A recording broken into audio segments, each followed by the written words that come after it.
Coming up, the National Export Strategy, taking export to a new level.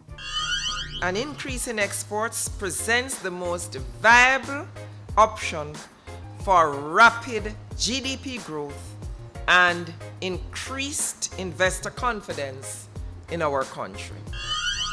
And the growth agenda continues with young small business owners receiving grant assistance to enable production and employment.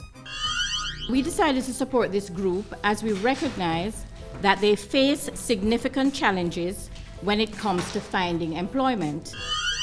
Thanks for tuning in to Jamaica Magazine. I'm Audrey Williams. There's more, so keep watching.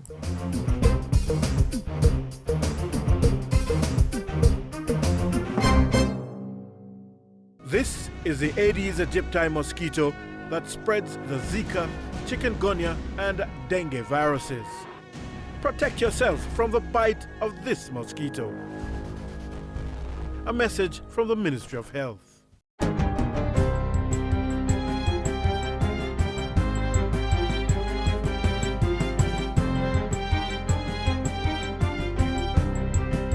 Good day, I'm Andrea Chisholm and this is your JIS News for Thursday, February 11.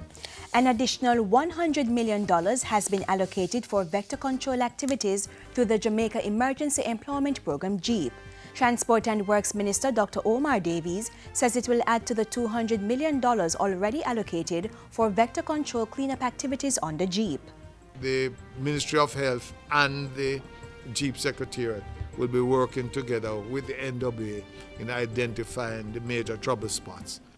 Minister Davies made the announcement at a recent contract signing for the upgrading of Marcus Garvey Drive in Kingston. He said the National Works Agency started drain cleaning activities last weekend in several communities. The intervention is taking place through collaboration with the Ministries of Health and local government, among other entities. The movement of traffic in Linstead St. Catherine has improved since last week's opening of the newly constructed transportation centre in the town. The Transport Authority spearheaded the construction of the $38.2 million facility. It can accommodate 292 route taxis and 110 rural buses, plying routes between Linstead and several communities across St. Catherine and into Kingston. All of them obviously cannot hold here at one time.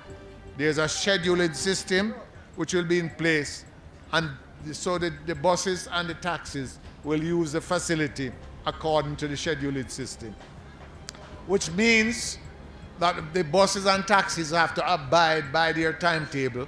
The new transport centre will be managed by the St. Catherine Parish Council and complements the Linstead taxi stand, which was refurbished at a cost of $10 million. 3 renovated wards at the Kingston Public Hospital KPH have been reopened for use by staff and patients. The William Luke and Stephen wards were renovated as part of a $59 million hospital upgrading project designed to increase bed capacity. It's being financed by the National Health Fund. The experience of every single Jamaican coming to a health facility must be one that they appreciate the staff, the work of the staff, must be one that is pleasant, and must be one that they can talk about. That has to do with improving the facilities, the general ambience of the facility, improving the quality of care that we give continually. The Health Minister says money will be made available in the new budget to increase bed space at KPH and other major hospitals. The Cardiac Centre at the Bustamante Hospital for Children is set to open in April. In making that disclosure, Health Minister Horace Dallas said it would allow for life-saving cardiac operations on children. I have asked Chairman Suarez to head that team to have everything in place and ready by April of this year, so that the Cardiac Centre at Bustamante Hospital will be open to the children of Jamaica. The minister was speaking prior to breaking ground for a new state-of-the-art cancer treatment center at the St. Joseph's Hospital. The multi-million-dollar cardiac center is being established through a public-private partnership and will be the first of its kind in the Caribbean. It is designed to offer full surgical and aftercare service with a 10-bed intensive care unit, operating theater, and catheter lab. Jamaican ambassador to the United States Ralph Thomas has invited foreign investment in key growth areas in Jamaica. Ambassador Thomas made the call to U.S. investors as he created history on February 1 by becoming the first Jamaican ambassador to address a formal sitting of the Senate chamber. He highlighted areas of interest to investors, including business process outsourcing, tourism, manufacturing, renewable energy, agriculture, infrastructure development, Jamaica's logistics hub, and maritime initiatives. Ambassador Thomas also toured agricultural testing and research facilities with the Secretary of Agriculture and identified areas of cooperation in agriculture, education, and training. And finally, Jamaica has received the 2015 Latin America Bond Deal of the Year Award from the International Financing Review IFR. Finance Minister Dr. Peter Phillips collected the award on Wednesday in New York. The award was for Jamaica's ability to raise a $2 billion bond on the international capital markets in July 2015.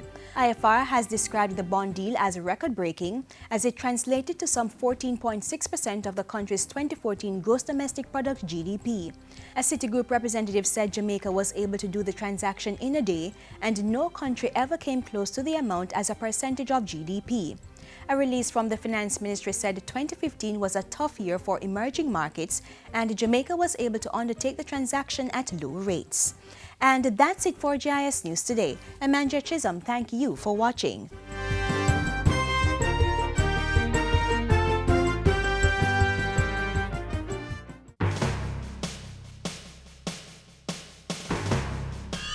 Program implementation remains strong.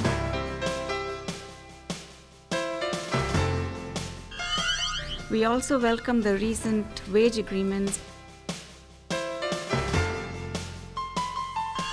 It was a proactive and important step in reducing Jamaica's public debt.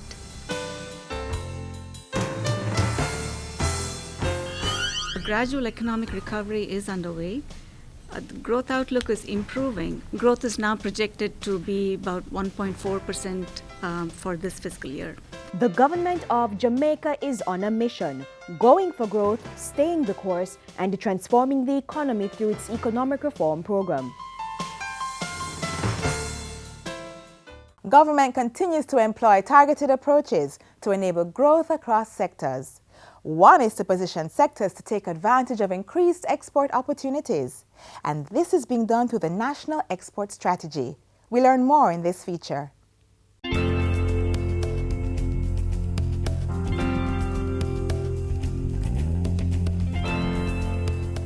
In order that Jamaica's participation in global trade can significantly improve the lives of the Jamaican people, it is important for us to consistently strengthen our export capacity through a major and deliberate strategy. And that is where the National Export Strategy comes into play. Phase 2 was launched in August to broaden and improve the environment for business and trade. Achieving the growth we need will require that we activate dormant exporters, expand our production base, and encourage new entrepreneurs in the export sector. The end goal? Economic growth and job creation.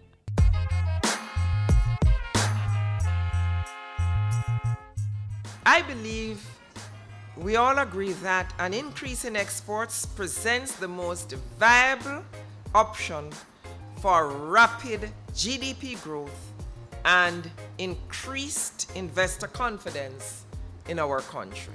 And this confidence is growing. Just recently, the Agriculture Ministry, farmers, exporters, and a contingent from the United States met to finalize trade exports. And the National Export Strategy 2 will take that further, as it focuses on key sectors such as manufacturing, mining, film and animation, agro-processing, and information technology-enabled services. We have no choice but to fully integrate our economy into global value chains for the production and delivery of goods and services around the world. This will make the Jamaican economy more open for investments and better ready for increased exports.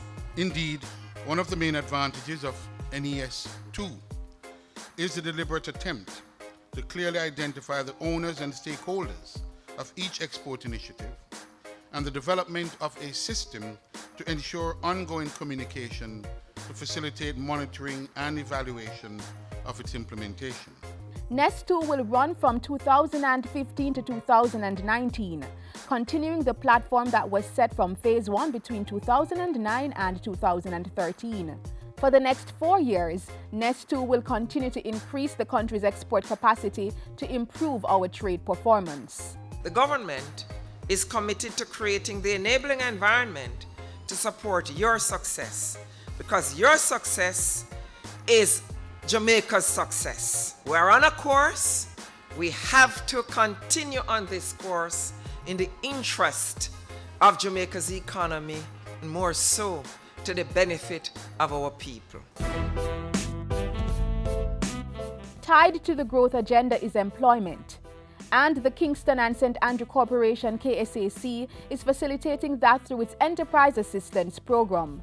In February 2015, the corporation launched its $2 million program for assisting young people to start or develop their own micro, small and medium-sized enterprises, which will facilitate employment.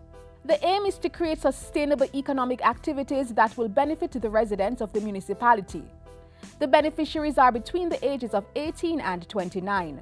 We decided to support this group as we recognize that they face significant challenges when it comes to finding employment. The financial assistance took the form of 3 grants. The first, a wage incentive. And that is 5 grants of up to $130,000 each.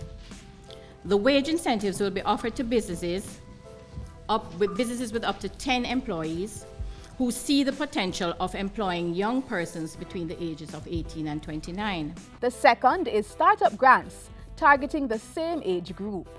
These grants of up to $50,000 will help applicants who have a viable business idea and just need that extra financial support to launch their business. And people who need assistance to take their business to the next level benefited from the Business Development Grant.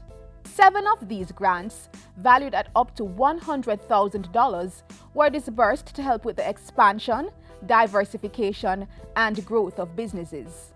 In June 2015, 6 aspiring entrepreneurs were awarded a combined $430,000 in grants across the 3 areas. Their business interests range from farming to internet and printing services. By utilizing this program, persons can benefit from training, guidance, and mentorship, which will allow these businesses to learn from successful, established business owners and business advisors. 22 businesses will benefit directly from the program, with another 10 or 15 local businesses expected to be contracted by successful applicants for the supply of goods and services. The KSAC Enterprise Assistance Program is a key component of the Local Economic Development Program of the Ministry of Local Government and Community Development. So as government strengthens the export platform through policies and programs and enables growth in businesses, we can expect an increase in jobs and growth in the country's economic performance.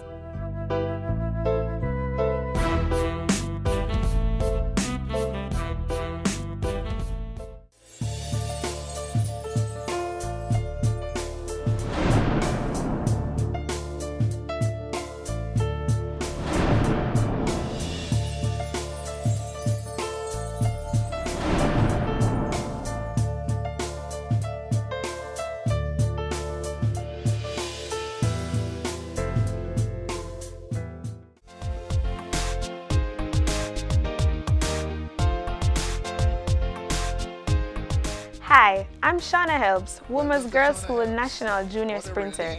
By now, you should know about the Tablets in School pilot project, in which students and teachers in 38 schools across Jamaica are provided with tablet computers by the government. This message is for those students who will benefit. Remember that the main purpose of the tablets is for improving education. Be conscious of your environment. Don't show off by using it on the road, while walking, or on the bus. Wait until you are at home or in a safe place, and do not use it when you are eating or drinking. Food and liquid on your device will ruin your chance of enjoying the most from it. Students, if you take care of your tablet, It will take care of you.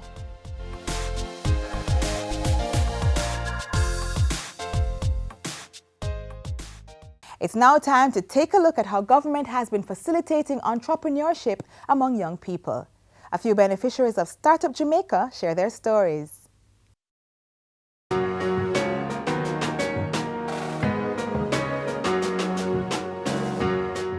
Putting a business plan to paper and seeking equity funding is not that simple for young tech entrepreneurs aspiring to make it big, but government has made that possible. Through Startup Jamaica, app developers representing 60 companies were taken through a vigorous bootcamp to test the viability of their products. From there, 10 were selected to go on to an accelerator program to further advance their products for financing, marketing, and business potential locally and overseas. And then it was time to seal the deal. What we're trying to do here is to take young Jamaicans who have great ideas, who are extremely talented, but who need mentorship, business guidance, support, and access to capital, and provide them with those opportunities so that they can convert ideas into businesses. And the business it has become for the first set of companies coming out of Startup Jamaica. We focus on 3 today: Revo Farm, CrimeBot, and the Vine List. All have secured equity funding of $30,000 from Oasis 500 in Jordan. It shows that there is value in what you're doing and people actually see value, but at the same time it lets you know that you are now responsible for the growth of your company, as there are external people involved though. It's not just in your head anymore, it's actually happening for real.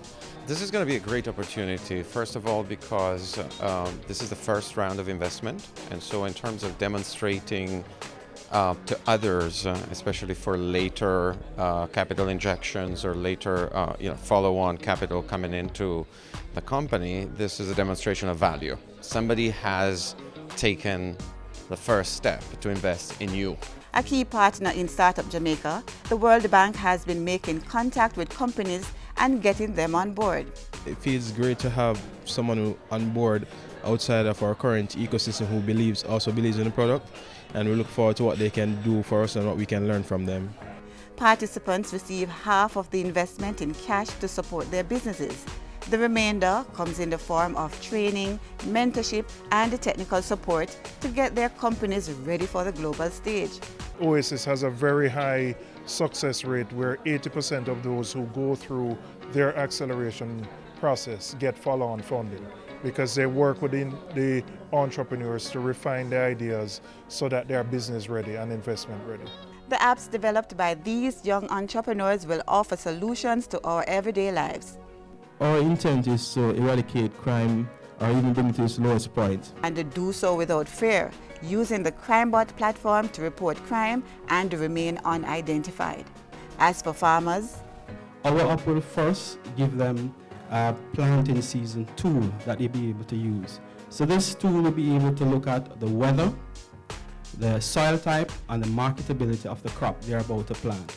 And this tool will advise them on that. And if you don't know where to find that particular item you want, don't worry.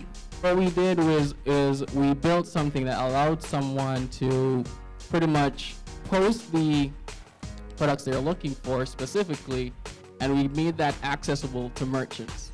Their foundations were laid at Digital Jam 3.0 Caribbean Edition, hosted by the Ministry of Science, Technology, Energy and Mining. CrimeBot emerged the overall winner. The feeling is unbelievable.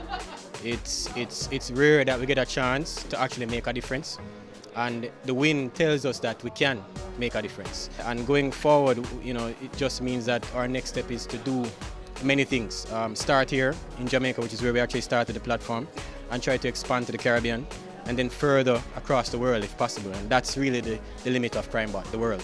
That was March 2014. Now, fast forward, the team is once again reaping success through government's entrepreneur building initiative, Startup Jamaica, and commended the program. What they're doing is highly important because ideas are here, and the persons who have the ideas don't necessarily have what it takes to get it to market. So them facilitating this through Startup Jamaica will, the gains will be exceptional in the long term. Ideas that would be on paper will now become products. So it's a great program and hopefully continues. It's very important. Capital is a very big deal, and for a company that's not this traditional to Jamaica, it's very hard to find people who are willing to invest. So when you do get that capital, it helps to push you forward and help you take the next step that's necessary to growing a young company. It is a very good idea, and it is something that is very needed, because in Jamaica here we have a lot of brilliant minds, persons who are developers like myself, who are looking for opportunities to assist them business-wise, and also to assist them in projecting themselves so that they can become more attractive and so that they can grow from being an idea to being a product and become profitable. So I think it's a very good thing. These are the trailblazers, charting the course for others that will follow. And the government is right there, putting them in contact with partners to make reality of their business ideas.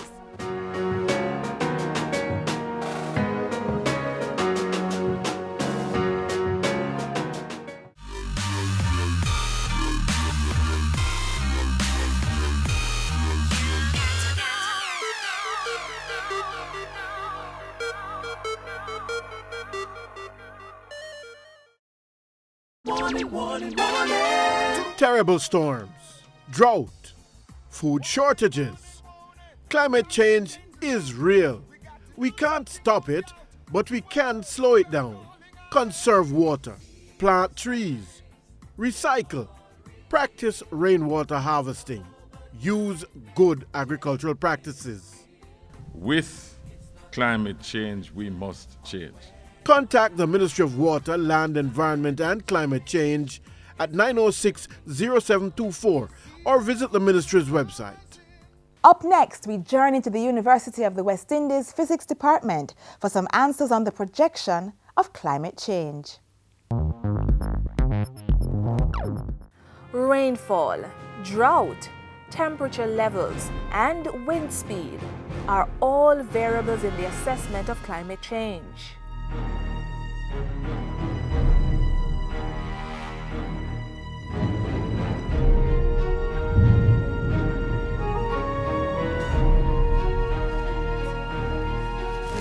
We've been hearing about climate change for quite some time, but what does it really mean?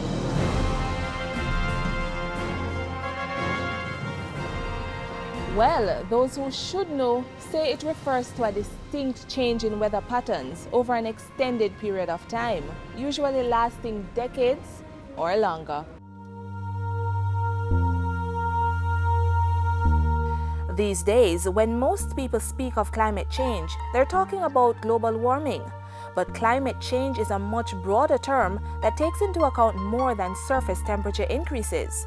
Either way, it's a complex science that calls for sophisticated technologies to research, predict, and map a corrective plan where one is needed.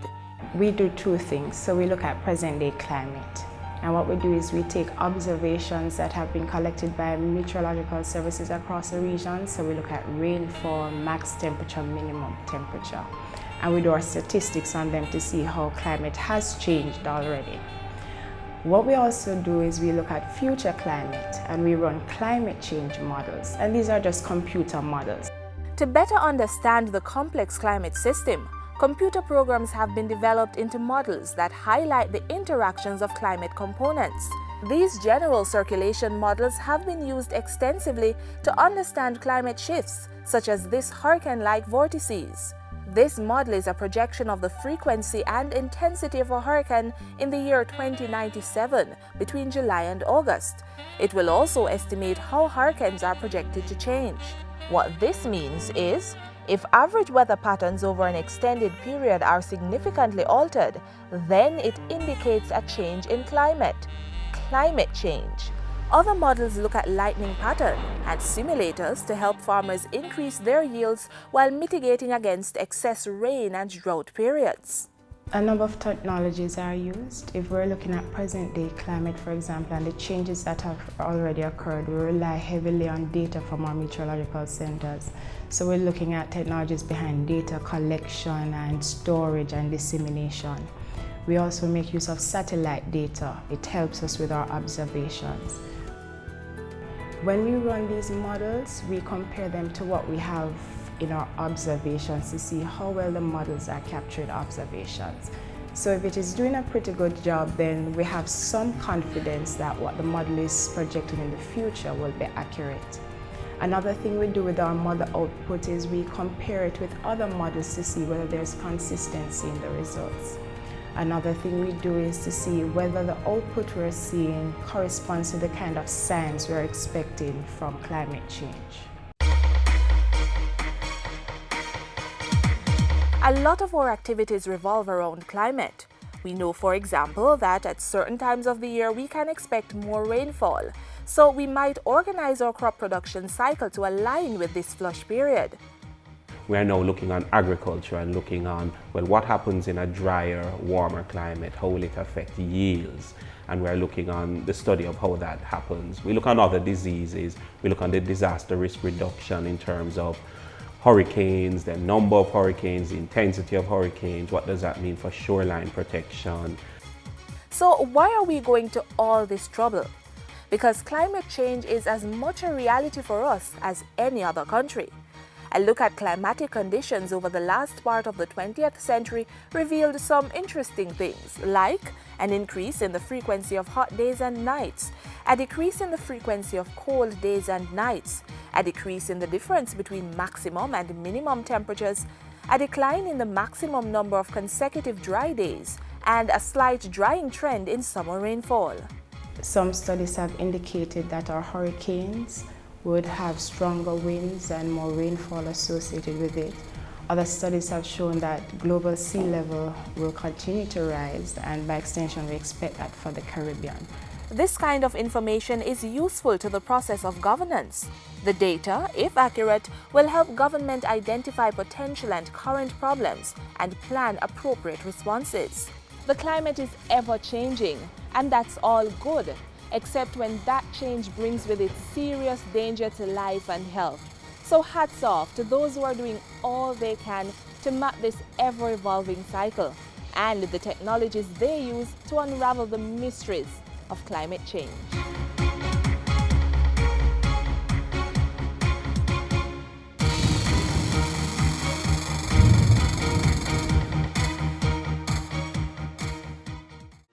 The correct way to vote. Step 1. Find out exactly where you are to vote before Election Day. Step 2. Thank you very much. Present your voter's identification card and follow the instructions of the presiding officer. Step 3. Once your identity has been verified and your name is found on the voters list, you will be issued a ballot paper. Step 4. Go behind the voting booth and mark an X with the pencil provided beside the candidate of your choice. Then, fold your ballot twice, leaving the flap out. Step 5. Give the ballot to the presiding officer. Then, dip your right index finger in the electoral ink and watch while your unopened ballot is put in the box. Step 6. Leave the vicinity in a peaceful manner. Your vote is your voice.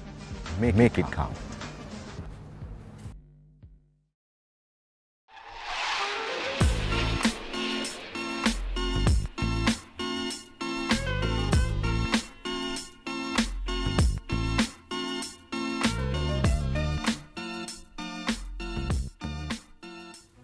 Our 30 minutes are up, but another informative program comes your way tomorrow.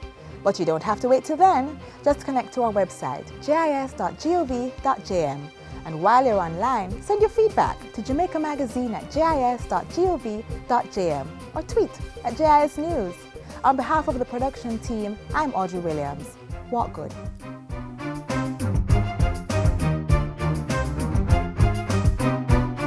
This has been a production of the Jamaica Information Service, the voice of Jamaica.